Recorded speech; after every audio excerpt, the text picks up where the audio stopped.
Mais combien faut-il d'argent pour pouvoir arrêter de travailler? Parce que moi je veux pas tenir comme ça pendant encore 30 ans. Je suis super motivé pour mettre en place des actions, mais là je sais pas quoi faire, j'ai pas de vision claire. Si quelqu'un me donne un plan d'action clair, concret à mettre en place, alors je m'engage à l'appliquer dès maintenant.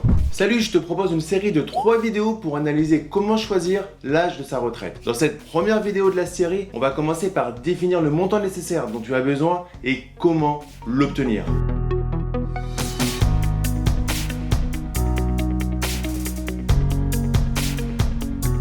1 760 €, c'est le revenu mensuel minimum que les Français estiment nécessaire pour vivre selon le baromètre de l'opinion de la DREES, la Direction de la Recherche, des Études, de l'Évaluation et des Statistiques. Pour disposer d'une telle somme chaque mois sans travailler, comme c'est le rêve d'un grand nombre de Français, des calculs précis s'imposent. En effet, le montant à récolter va dépendre de nombreux facteurs. Vivre sans travailler, c'est un rêve qui séduit de nombreux Français. Le stress du travail, les horaires impossibles, devoir rendre des comptes à son patron. Nous sommes à une époque où de plus en plus de personnes prennent conscience qu'une autre façon de mener sa vie est possible que le classique métro, boulot, dodo. Dans cette série de vidéos, on va prendre de la hauteur sur les discours de rentiers qui sont nombreux sur internet. Il ne s'agit pas d'aller se dorer la pilule au bord d'une plage 365 jours de l'année, mais surtout d'avoir une vie alignée avec ses convictions. Pouvoir passer du temps, plus de temps avec ses proches si on a envie, ou travailler le dimanche si c'est pertinent, peu importe, car on est le pilote de son bateau. Se permettre d'avoir de l'excitation quand on doit travailler. Être potentiellement impatient de reprendre ses projets en cours après 1 ou 2 semaines de vacances. Bla bla bla, voilà, toujours des parleurs. Mais c'est inaccessible ça, c'est comme gagner au loto quoi. Ben non, pas forcément. Il faut techniquement accumuler un niveau d'épargne suffisant pour atteindre son point d'exit. Carton jaune, mec, carton jaune là, tu peux être plus précis, tu m'as perdu là, tu m'as déjà perdu. Cool, reprends, je veux comprendre ce que tu dis, ça m'a l'air d'être intéressant, sérieux. Ok, pas de souci. Voici le plan pour définir le montant de la rente que tu dois atteindre. Première étape, tu dois définir ton besoin à moyen terme. Quel est le montant mensuel dont tu as besoin pour vivre? Je ne peux pas répondre à ta place car cela va dépendre de plusieurs paramètres très personnel. Par exemple, de l'endroit où tu vas vivre ou encore du niveau de confort que tu souhaites. Ensuite, l'idée va être de calculer le capital qu'il te faudra obtenir pour ensuite pouvoir tirer tes revenus des fruits de ton capital. Tu m'as gavé. On n'a pas tous été banquiers pendant des années, donc cool. Prends ton temps, simplifie s'il te plaît parce que là, t'es encore en train de me perdre. Je m'explique. Si on reprend le revenu mensuel minimum que les Français estiment nécessaire pour vivre, soit 1 760 €, on va calculer le revenu annuel nécessaire, soit 1 760 € x 12, 21 120 €. Donc tu as besoin d'avoir un capital qui te dégage 21 120 € par an de revenus nets dans ta poche. Si on part d'un capital avec un rendement moyen de 4%, alors il faudra avoir 528 000 €. Donc on résume, tu as 2 variables importantes à définir. La première, le revenu annuel nécessaire pour vivre. La deuxième, le taux du rendement que tu estimes possible d'obtenir sur la durée pour ton capital. Merci Damien, j'ai pratiquement compris ce que tu me dis. Maintenant, je fais comment pour trouver 528 000 €? Parce que là, je vois qu'une seule solution, c'est que tu me lâches un gros chèque. Oui, mais bien sûr.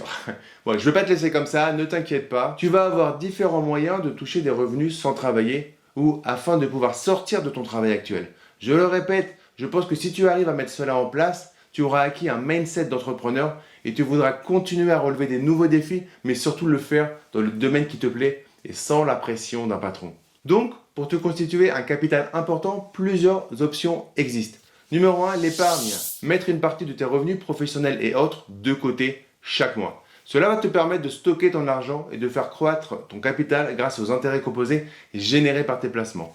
Numéro 2, les placements financiers. Plus risqués que l'épargne, mais pouvant aussi rapporter plus. Les investissements en bourse constituent un autre moyen de se constituer un capital. Cela va être pertinent pour accélérer le fruit de ton travail.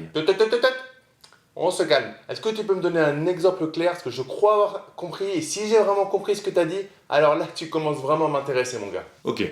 Par exemple, si tu travailles 174 heures par mois en CDI, et que tu places 10% de ton revenu sur un placement à 10%, alors tu places tous les mois l'équivalent de 17,4 heures et tu gagnes tous les mois 1,74 heures. En gros, en plaçant seulement 10% de ton revenu, si tu les places à 10%, cela va être l'équivalent d'avoir gagné pratiquement 2 heures de travail sans effort. En fait, tu vas commencer à comprendre le principe de faire courir l'argent plutôt que de courir après l'argent. Alors attention, bien évidemment, plus la rentabilité que tu vas chercher est élevée, plus le risque de perte est important. Donc cela se fait pas comme jouer à la roulette au casino. Très clairement, il va falloir faire très attention. Numéro 3, et peut-être celui qui va te permettre d'aller le plus vite, l'immobilier.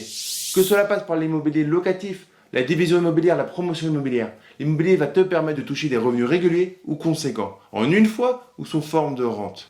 Bingo! Il va nous parler d'immobilier et je suis sûr qu'il va nous dire que c'est super facile. Alors j'ai une question par rapport à ça, Damien. Si c'était si facile là, pourquoi tout le monde ne le fait pas? Écoute, tu as raison, cela ne doit pas être si facile. Ou alors c'est tellement facile que personne n'ose le faire. Comme quand on cherche ses lunettes alors qu'elles sont sur son nez. Bien vu, j'avoue là, tu m'as tué. Je te mets dans le i une playlist spéciale où tu trouveras tout ce qu'il te faut pour te lancer dans l'immobilier. Mais en gros, si tu dois avoir un plan d'action sur l'immobilier, cela pourrait être 1. Arriver à effacer le coût mensuel de ta résidence principale. Si tu as déjà vu des gourous de l'immobilier, bim, ça y est, il va balancer. On va pouvoir s'amuser un petit peu, vas-y, j'attends la suite. Non, c'est pas pour balancer, mais c'est vraiment bidon le discours tout fait sur la résidence principale. Car ceux qui te disent que c'est une bêtise par rapport à un taux d'endettement, peut-être qu'ils oublient que tu dois te loger. Et en gros, si tu es dans une ville où l'achat est plus intéressant que la location, ou que tu souhaites tout simplement être propriétaire de ta résidence principale, il va surtout falloir faire en sorte de ne plus avoir de crédit dessus assez rapidement. Déjà, si tu avais besoin de 1 700 € par mois, avec 600 € à payer pour ta location ou ton crédit de ta résidence principale, tu pourras, dans ces cas-là, les retirer tout simplement. Si la résidence principale que tu souhaites acheter vaut 200 000 €, pourquoi ne pas faire un ou deux achats de résidence principale à retaper et ou à réaménager pour ensuite les revendre quelques mois ou années plus tard et à chaque étape tu récupères une plus-value. Avec notre exemple, en 3 plus-values de 65 000 € net de frais de notaire, tu as réalisé ton opération. Alors peut-être que tu ne feras que la moitié. Alors tu auras tout de même diminué ta dépense pour ta résidence principale par 2 et donc ton besoin de capital. J'avoue là que tu m'as gonflé à bloc, j'ai compris et j'ai vraiment envie de le faire, mais je vais être honnête avec toi. À la fin du mois j'arrive à 0, voire la plupart du temps plutôt en négatif. Donc je me sens tellement loin de toi mec. Maintenant t'as pas une dernière astuce à me donner pour me permettre de mettre en place ce plan d'action dont tu parles et avoir des résultats comme toi? Bien sûr, il y a beaucoup d'astuces pour faire gonfler ton capital plus rapidement. Dès aujourd'hui, tu vas pouvoir mettre en place de bonnes pratiques au quotidien. Numéro 1, gère ton budget avec soin. Déjà, fais ton budget mensuel. D'un côté les entrées et de l'autre les sorties. Mais mets bien toutes les dépenses, toutes les sorties.